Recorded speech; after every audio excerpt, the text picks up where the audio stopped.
bot lane. Again, I feel like T1, like the platonic ideal of this T1 team is still if this bot is able to get a really early push and either unlock it so they can initiate swaps if they want to, or just generally unlock Kyria on the map because he can be such a menace on such a wide variety of different picks, right? As we see the Scion, Vi, and Galio banned on blue. And then the Varus is going to stay off the table for Guma. We all know why. And if they don't ban Rumble here, I think it's very easily telegraphed by T1 with that Galio ban that that's what they're going to be looking towards. I expect that GenG will ban it away unless Keen has something else. The Ornn for Keen has not been great. He's had a couple of really rough games on it, even going back to last year. But it looks like GenG still not going to be bothered, and instead targeting Faker's champion pool. That does mean that the Taliyah this time around is open.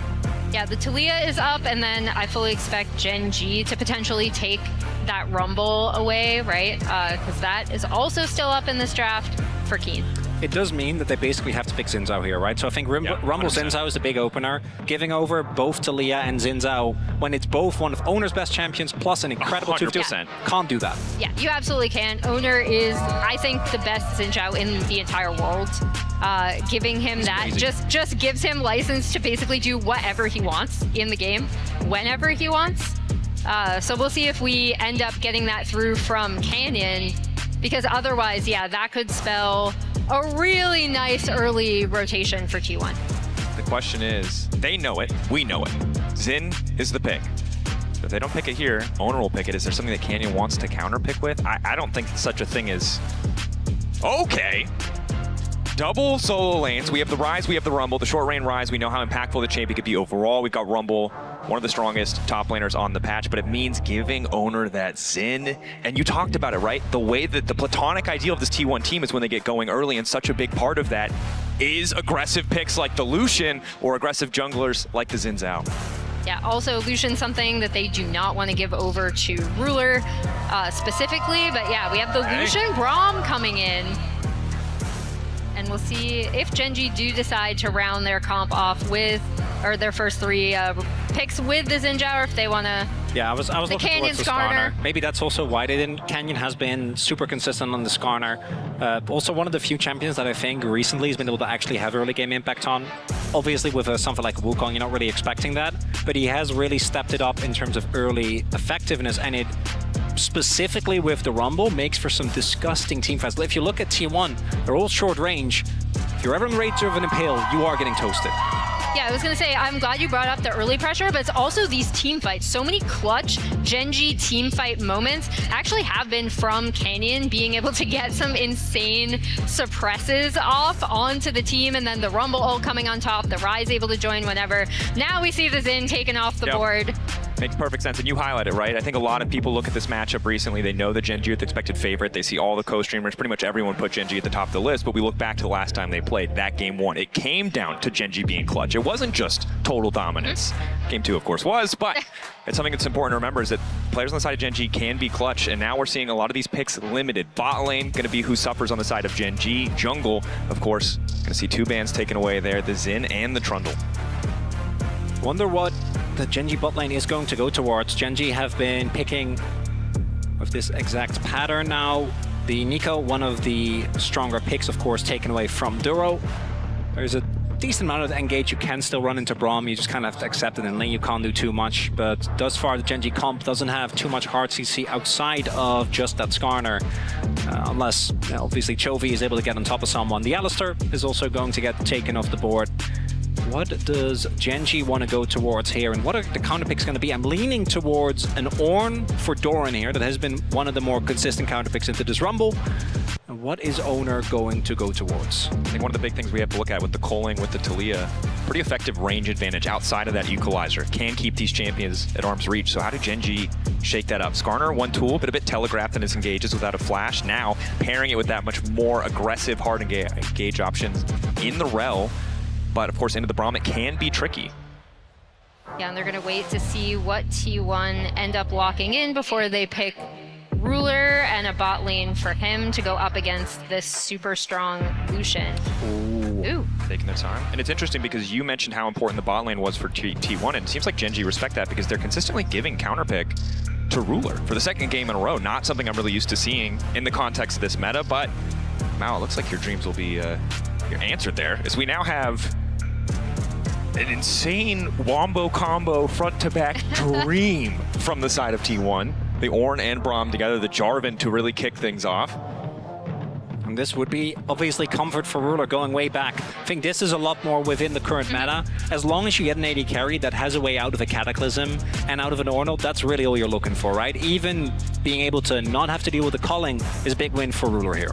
Yeah, and I think that's why they kind of wanted to wait to see the full composition, right? But Ezreal does deal with a lot of things that T1 kind of want to throw. It's been a long time since we've had that meta.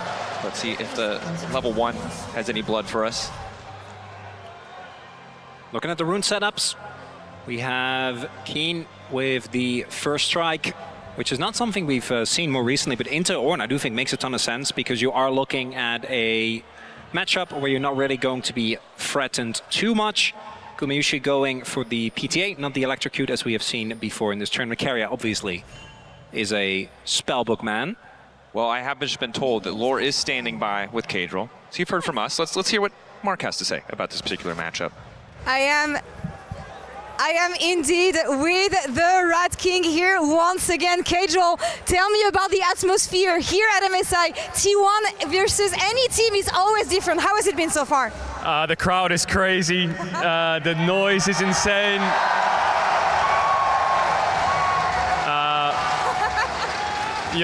Much love to the crowd. Thank you everyone for coming out. All right, what's your prediction for this series, Kadril? Game 1 was for Gen G, but what do you think? It's looking tough for T1. They really need to win this game. They need to win this game early because they could run out of damage very quick. So I'm hoping T1 wins so we get 5 games. Do you like the draft? What are we looking at in the early game? You're going to look at Owner and you're going to look at if the Lucian Braum can take over the map. I think Ryze having no flash is really important in this game. All right, Rat King, thank you so much. And casters, back to you. Well said, Mr. Kadril, Mr. Rat King. Thank you, Lore, as well. Of course, Flash, going to be a big deal. Still there for both respective mid laners as some phase rushers are being traded as these guys go really fast, despite not having boots. But for now, there's some trades, but no kills. No 3-camp gank yet. It can still happen. He's on his We're third not, camp now. Yeah. We do have an early invade though. Owner did go in. The level 1 for T1 is obviously way stronger, so there wasn't really too much that Gen G could do.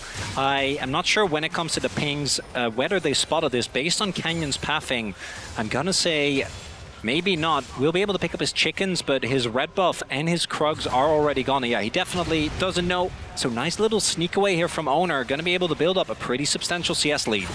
And you see, yeah, Owner backing and already returning to his own side of the jungle, should be able to clear out those camps pretty easily. No, really nice. He knows! He knows we're all watching! Okay! Well, and on the bright side, while we look away from a Canyon's slight embarrassment, Keria, 149 international games played, passes perks for 5th all time. So shout out, much love to Keria. Obviously a ton of milestones this particular MSI, but always good to celebrate when a player has this much tenure. But might be celebrating something else here on the bottom side as Doro's already going to be locked up, but Canyon's going in mid lane. That's the flash out for Faker, and he still finds the knockback into the wall. Faker cut down. First blood for Gen G. And I wanted to look at this mid lane. It's actually Gen G that strike first, attacking Faker after Canyon got invaded, right? It was looking really good setup from T1. Great response from Canyon. It's a big mistake from Faker as Canyon. Still emoting, by the way. He has a lot of emotions. That is the only thing that he could do, right? Like, you can't, you're Skarner into J4, you can't invade. All you can do is look for a gank. So the fact that Faker dies, gives up his flash, is now down a TP, is a really, really big deal. And we'll see Owner as he's pathing down towards this bot side. Gen G's lane is actually backing, so he's not going to find anything there. Should just be able to return to his own camps and clear those up. Of course, difficult situation in the early game. Heard Kadril already, but that flash being down makes things so much easier for any repeat ganks. Jarvan, of course, a lot more immediate target access. The Skarner normally a bit slower, but against a flashless champion, it can just be so easy. Ooh, looking at the bot lane though, it looks like Guma and Keria have been able to at least continuously generate that prio that we wanted to see, right? Lucian Braum picked early in the draft. Faker knows that Duro is here. Plotted out, and so much attention paid to the mid lane in this game. Chovy kind of left on an island in the Annie game. This time around, they are not letting Faker play whatsoever. Really trying to capitalize and punish Faker in the earlier stages. The flick back doesn't quite hit, but Owner's here to cover as well. And I think not surprising, given how well Faker did in the first game, they don't want to give him any room to breathe here in the second. Yeah, and setting Chovy up in a good position ahead on this rise is actually also going to be great for Gen.G. Accelerates kind of one of the scaling options in their composition, as we do see Ezreal now on that bot side. And T1 again, we talked about their early Drake prio, they're getting it off that bot lane. Yep. Talked about the history of the matchup as well. You can see Chovy relatively favored, but it might not matter in the face of this fight as Chovy's going to get locked up and cut down. Guma and Faker finding the kill. Owner with the setup, and now it's Canyon in trouble. The Skarner was good early, but he hasn't been able to get anything else. Carry is still standing. Multiple members marked up. Concussive blows! Everybody's getting knocked out! Instant feat of warfare for T1, but they're not done. Doran on the top side. Bonks him with the hammer, taking his sweet time, fishing for the knock-up. But he's not going to finish the job. Ruler uses the barrier, but holds on.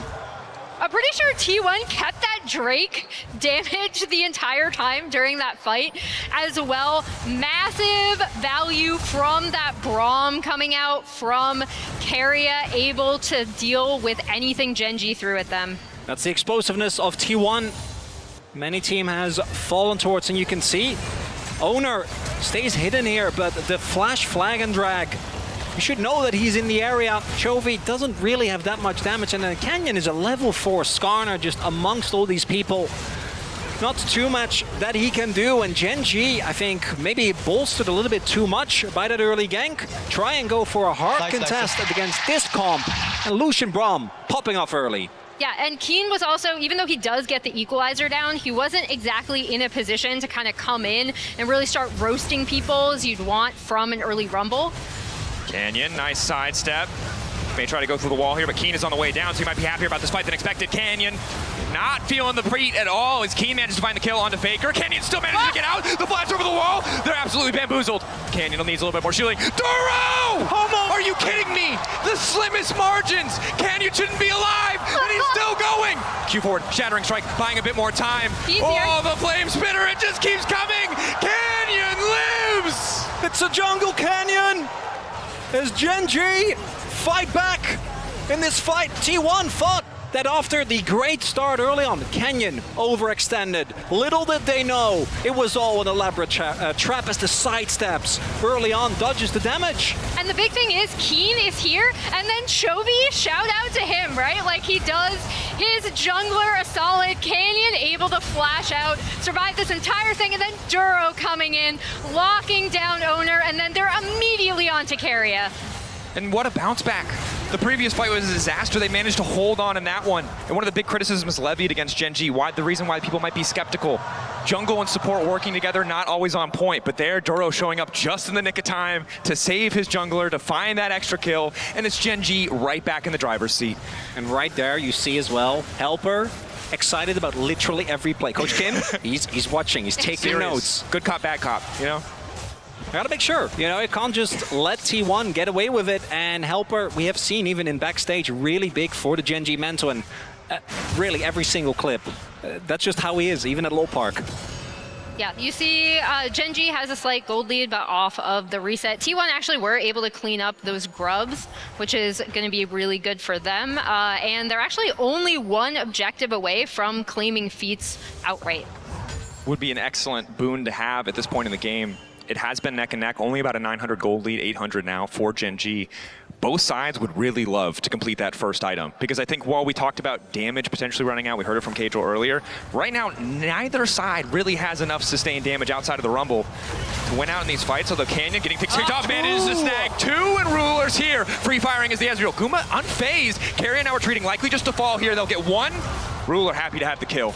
And that's the playmaking Skarner we've come to expect from Canyon. That's why he is so dangerous on this champion, and Guma might be in trouble. Owner spotted. Dashing through, Mystic Shot sidestepped, TP on the way down, Owner on the way, and flash out from Guma is good. Shattering Strike still hits, and down he goes. Owner's finally here.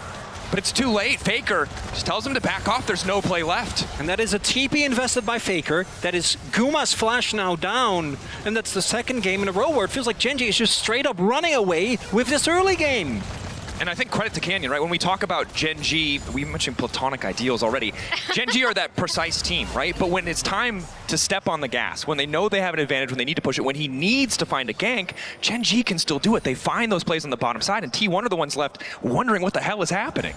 Yeah, and the big thing is that Chovy is now in such a good position. RD3, 1 and 2 on this rise. Should be able to lock that first item in soon off of this back. Yep, there we go. Roa, that's going to make him so much more difficult to kill now. For 10 minutes, and Keen, with First Strike in particular, if you can get your early spikes, sitting on the biggest gold lead in the game, by the way, 1,000 for this Rumble, courtesy of his own early skirmishes, it snowballs so quickly because it takes, right, part of the damage that you do. If you have a very early Leandris and you're just farming that again and again and again, and T1, they still have a lot of aggressive power when it comes towards this front to back, right? There's the Ornn, there is the Jarvan as well, and there is a lot of CC that can kind of play the way that Gen G did in the previous game. They can, but we'll see how Gen G kind of want to set up potentially around this Drake. Because I am not sure if T1 are going to want to fight them. But T1's going to start it out. T1 kicking things off. Gen G not in a great spot. Do have the necessary vision to try and contest. Ruler off on the side seems to be the target. Duro locked up, flicked back, doesn't have the chance to do anything. Excellent block on the ulti coming in from Ruler. Solid pick to start the fight for T1. And now Gen G, they're starting to reconsider. You kind of set that up, Dracos, with the pick potential, right? The Braum to Leah combo coming in clutch for T1. Look at that TP. Canyon. Doran's on his way. Ruler's still standing. 1,500, it's going to be the flip. Chovy potentially locked up by the ramp. Locked down in the pit. T1 already found one. They're looking for another. Chovy off on the side. As T1 descend, and Keen trying to make the difference. The Realm Warp not coming out in time, and Keen cut down! And Gen G, they knew that was happening. They knew they were a member down. They knew that Keen still at the base before he could TP because he was sitting on a monstrous amount of gold. He only had a Haunting, guys. Instead, they overcommit like they did in the first Drake fight. T1 take the gold lead back and 2 Drakes to 0. And it started with getting that pick, right, in the mid lane. T1 able to then make it at a numbers disadvantage. And here we go with the Keria ult combo on top of the Faker flick. Duro is dead for this, and that is the go button for T1, right? And I was kind of surprised that Gen G continued to try to contest this instead of just soft contesting. Especially with Chovy being Rise, right? Unless you flash, once they get on top of you, you're not going to be able to get an easy way out. There's way too much CC. Maybe looking for a quick exit, but if everyone on 10G is there, you're just going to get burned down. In the early game, a back and forth here as T1. Those 2 Drakes are going to be a big deal as we get towards the mid-game. They certainly are, and you have to be so confident when you go for these fights against the Braum. Keria has been getting such insane passive value in every single fight because they've just been messy, they've been scrappy, and it's been a super back and forth game. The initial camp steals into the first gank from Canyon, the fight where Gen G fumble a bit despite finding that kill. And then they immediately get a fight back, and here we have this just continuing this trend of trading fights, and at this point, neither side with a massive advantage. It is, to your point earlier, just those Drakes, the convenience of being able to set up around the threat of Soul Point as we see the red buff hotly contested. And this is pick T1. The moment they get a slight lead, they feel like they're ahead, they're going to be pushing into your jungle. They're going to be taking your camps, and they're going to be looking for chip damage on anyone they can find. Yeah, that's what makes this T1 team so deadly, right? Is again, like either punishing mistakes or trying to find windows. As Owner is there to absolutely stuff this attempt from Canyon. Ready to body block. Whatever that Scorpion's gonna do, I will eat that damage so Guma can free fire. And again, this mid lane matchup is tough because neither side really has too much lifesteal yet. So whoever gets the poke, whether it's the culling or the mystic shots, that damage is gonna stick before an objective. And in the side lane, Chovy is laning as just Roa with a couple of stacks Rise into a Kanik Rooker Ornn. Doran is completely unfazed, and for Doran, all he really cares about, the fact that he's behind Keen, it doesn't really matter. He wants to hit his levels, and in experience, isn't even behind, actually slightly ahead. Want to get to the level 13, 14 breakpoint where you can start giving out the items to the rest of your team. And you can already see T1 rotating up, Faker using the TP on this top side, and Keria coming over to maybe look for something onto that Rumble as Guma chases out Duro, and this should be a nice setup directly before Herald. Control over the top side going to T1 is big. Keen, no TP of his own. Chovy does have TP, hence being forced to lane in that bot side matchup where maybe he's not going to do too much damage. And T1 choking the vision out. They don't want to give GenG that easy access into the pit. Yeah, they'll be backing and reset should be in time. Just after this Herald spawns, they should be able to get into position. But again, they have to force GenG to respond to the push in mid, respond to the push in bot, right? This is such good setup from T1. And yeah, they're already on it pretty much at spawn. GenG, though, still have the power of a very fed Rumble with the first strike and the Canyon on the Skarner, right? So the only thing I think T1 need to avoid at all costs is just walking into a big multi-man engage from Duro and from Canyon. That could be enough to turn the fight as the TP comes in. TP from GenG, immediate response coming in from Doran. Chovy now trying to run more out. He wants nothing to do with that fight. Lockup goes there into Duro. Faker looking to follow. Goes over the wall, but he's all on his lonesome on this side. Doran quick to follow up as well. Colin coming out. Guma knocking him down. Canyon needs to get out. He'll find the retreat, but it's T1 who are first on pulling the trigger. T1 finding the angle of attack. Chovy, Ruler still standing. Double threats. Canyon there to potentially steal, but it looks like the objective is already gone. Down goes the Herald. Retreat out from Duro. 4 members standing on the side of GenG, but T1 looking to run him down. Ruler caught. Knockup now connecting. Doran running out of health. The turn back coming in. Canyon, damn clutch. Chovy needs the damage to finish the job, though, and he doesn't have it. Charging through is the Herald into the mid lane, and T1 get the fight. And GenG didn't have the damage there, even though they were able to get off a beautiful CC combination from Duro and Canyon. T1 clean up the fight, they get the Herald, and they get mid-tier 1. It's a target selection here. Coming into the fight, we talked about what can Keen do, and guess what? In this fight, basically nothing.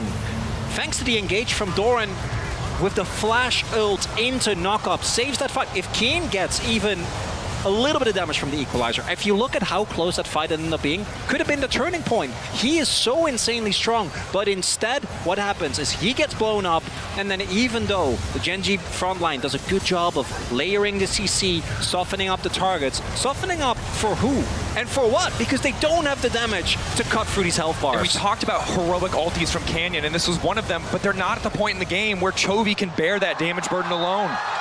Ruler can't hit the right targets, right? The Braum, the front line, so difficult to get through. And GenG biting off more than they can chew. We'll see if they make the same mistake twice. Again, Keen, the player you need to keep your eyes on. He was the one who was picked off. He's the one with the gold advantage and the power to change the fight. T1 know it as well. No reason to risk, but it is Soul Point. Faker poking, prodding on the side, contesting a bit of vision, making sure GenG feel threatened. But T1 not hesitating to risk the flip. Faker wall. Canyon, they don't see him. Faker wall the zone off. Equalizer to start things off, keeping them in the fight. Canyon going over, but who's going to get it in the end? Eyes on the Drake, but Faker laying down so much damage, and the Drake might not even matter. Guma continuing to free fire. Uncontested his door, just barely makes it out. No, he will get cut down. Canyon finds a good ulti, but Chovy's zone from the fight. The Rise doesn't have the range, but T1 sure as hell have the damage. Another fight in their favor. Canyon still in the area. Might look for a possible steal, desperation play from the Skarner. He's not seen. 2.5k. Getting lower. Not spotted. Doesn't know. Doesn't know. Goes in, goes right back out. But now the chase. Hex gate. T1 want a little bit more. Canyon running. Flick back, flashed away. Oh, they get the flash as well, and that makes it that much more devastating. And T1 are finding these fights that CC isn't layered with the equalizer, so it just doesn't do enough damage. And again, a crucial member of GenG gets blown up in the fight as Doran again hits the mark. Yeah, I was gonna say the Doran and Faker combo coming out from this fight to immediately get onto Ruler, kind of take him out. And even though Keen is still doing a really solid amount of damage, there's still just not enough damage coming out of this team to clean up T1. And that's Soul Point. That is 26 kill in 18 minutes. I was really excited to just have a nice chat with you guys. You know, our LCK games, sometimes we have the opportunity for that. Not today, not in this game. And not with T1 in control of the tempo. Definitely not. And one thing that I will say, Guma looking powerful, but may have been picked off. Carrier here to body block and try to cover. Guma sidestepping as best he can, but they're moving their way around the Unbreakable. Down goes the Equalizer, and Guma cut out of the fight. Ezreal ulti from Ruler is good. The fight's still coming through for GenG. They found the angle, and they're taking it. Quick double for Ruler. We talked about Ruler being taken out of the last fight. Guess what? He just is now back in the game off of a really crucial pick from GenG. Closer to the 2-item spike.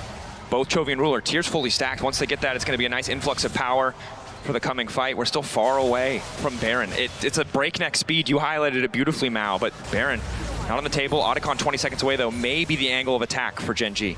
Yeah, the big two things we have to watch out for are that Otacon and the fact that they need to contest T1 on this Hextech Soul. You do not want to give this team composition, especially Gumayushi Lucian, a Hextech Soul.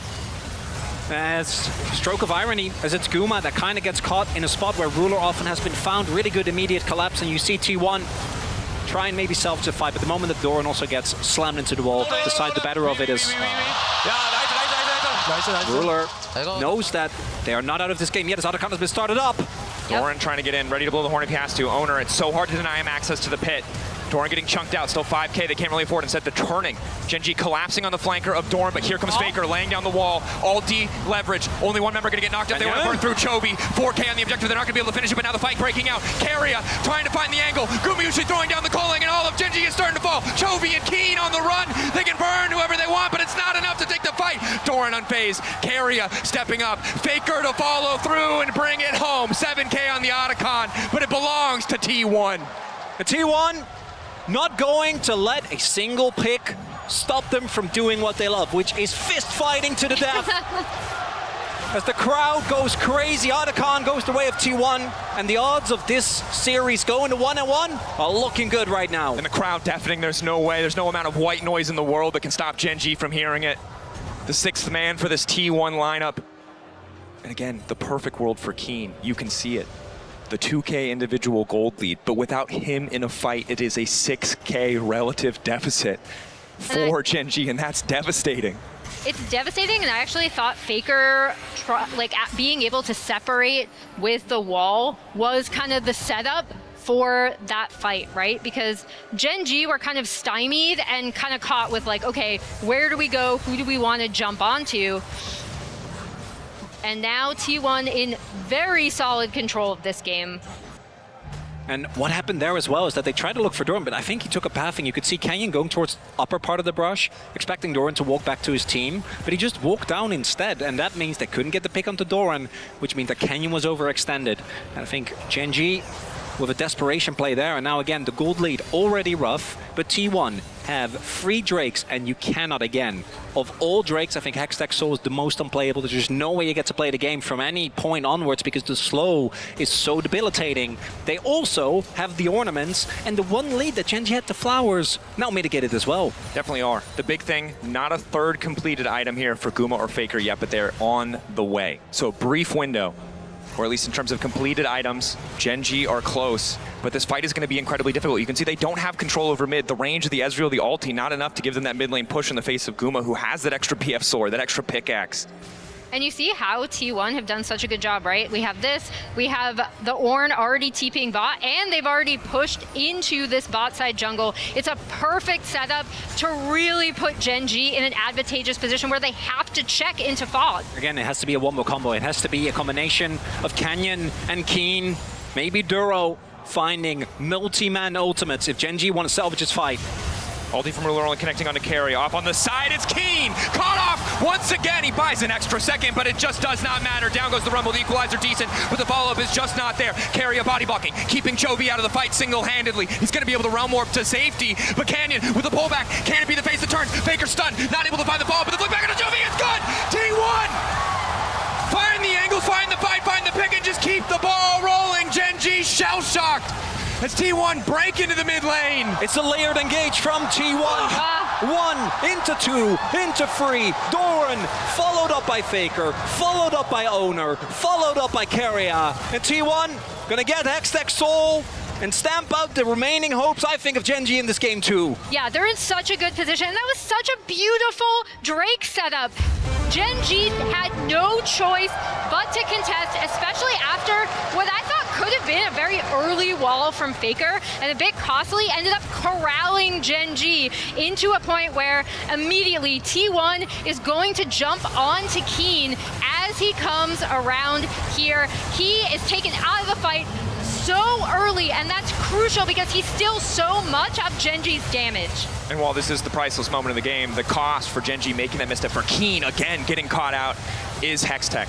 The soul you never want to see on the opposing side, and we know what happens when you fall behind this Braum composition. It's so easy for them to clean up these kills. There's nowhere for Gen G to go once they start to lose a fight. And we often talk about the lane when it comes to the Ornn into the Rumble, right? Because you're able, as Dorn with a smile on his face, I love to see it. As a double kill is happening. Guys, the Hextech soul's gone. I don't think that Gen G really gets to do a whole lot, but what I want to highlight, it's also, in these fights, Keen needs to be on top of people. He doesn't really have a choice, right? He needs to do damage. He needs to actually get value from his kid. But the moment you get even remotely close, you are an immobile carry. Ornn can just, with any of his CC, any of his knockup, especially with the follow-up that's there, between Braum passive, between Talia flick, between Owner following up, it's so easy to just find a target, an immobile carry on Gen G, and blow them up. Definitely is. And the range advantage right now for T1 just makes it so difficult for them to play out. You can see a world where Chovy's a little bit further ahead and you can just walk through that front line, obliterate those tanky members, but just now getting that bit of magic penetration. Only level 14 to the 15 of Faker, despite having the Roa. A difficult position to find themselves in. Faker, again, the member that we looked at in terms of individual performance, who had a lackluster playoffs, a lot of deficits, even if he still had some clutch moments. But in this game, he has been a monster. 5, 2, and 18. 23 out of 24 kills for this Talia mid lane. Yeah, and this is the exact pick I love to see him on, right? Like, he has such an incredible mind for the game. I love seeing him on things like the Talia, where he's able to get into fights very easily, where you can see his control. And now you can see T1 kind of doing a very similar thing to their Drake setup, right? Like, they pushed out this bot wave with the Ornn. They're now immediately on to the Baron. They have great vision set up. TP from Dorn is coming in, but the Baron is going down. Meantime, Dorn buying a bit more space. They're not in a position to contest. They can't even get Dorn as well. Now the Horn has been blown, and it might be Keen who's been cut out. Dorn trying to find the disengagement. In the meantime, it's Keen getting cut down where he stands. Does not have time to go golden. It does not matter as Faker's on a rampage. And T1 are out for blood. Dorn is but the jester. He's distracting them, TPing in their midst as Gen G see the objective taken by T1. And now what surely will be the final push of this game too. T1 pushing through, tearing Gen G apart in these fights.